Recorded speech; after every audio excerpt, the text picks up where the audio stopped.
Lyon, ma ville natale.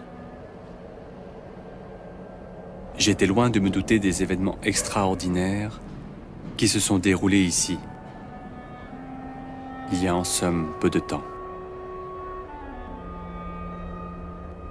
Qui se souvient? Personne, ou presque. Et pourtant, quel bruit à l'époque, quel tapage, quelle admiration et quel scandale autour d'un homme, d'un seul, dont la vie et les événements sont tout simplement incroyables.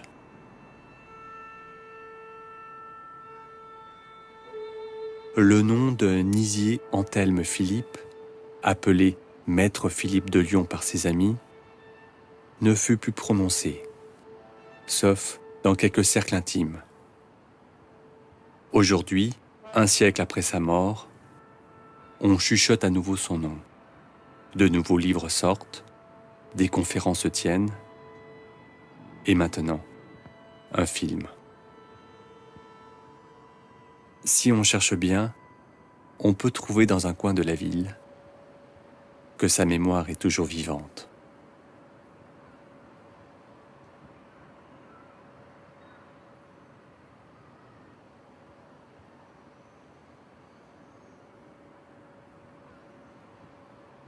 J'avais envie de faire son portrait depuis très longtemps. Ça n'a rien à voir avec le centenaire. Je ne savais même pas d'ailleurs qu'il y avait son centenaire bientôt. C'était une envie. Il y a un certain temps que j'ai envie de faire une série de personnages comme ça. Et bon, Maître Philippe étant le plus, disons, représentatif individu d'une série d'êtres qui s'intéressent à une dimension spirituelle ou qui ont eu ou qui ont contact avec l'esprit, si l'on peut dire, bon, j'ai commencé par lui, quoi.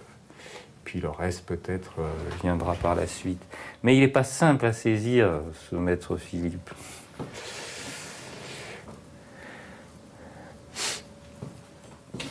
Il y a des moments magiques, quoi, quand on peint. Il y a des moments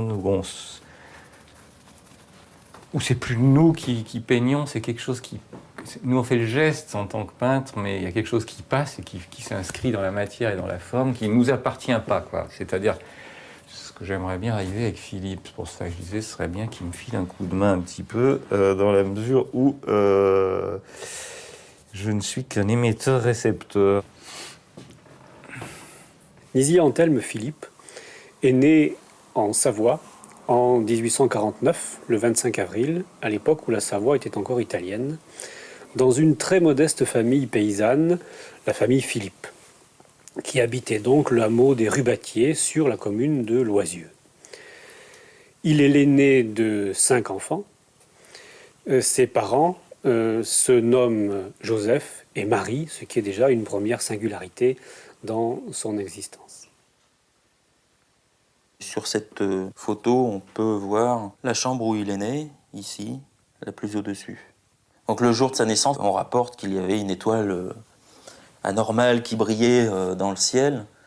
Mais je pense tout à fait que c'est une légende, puisque on a amalgamé, peut-être pour crédibiliser l'histoire un petit peu, peut-être aussi, on a amalgamé l'histoire de ses parents, qui avaient aussi les prénoms de Joseph et Marie, un petit peu comme Jésus. Mais dans toute sa vie, en fait, on va trouver des rapprochements avec le Christ et pas seulement avec les prénoms de ses parents.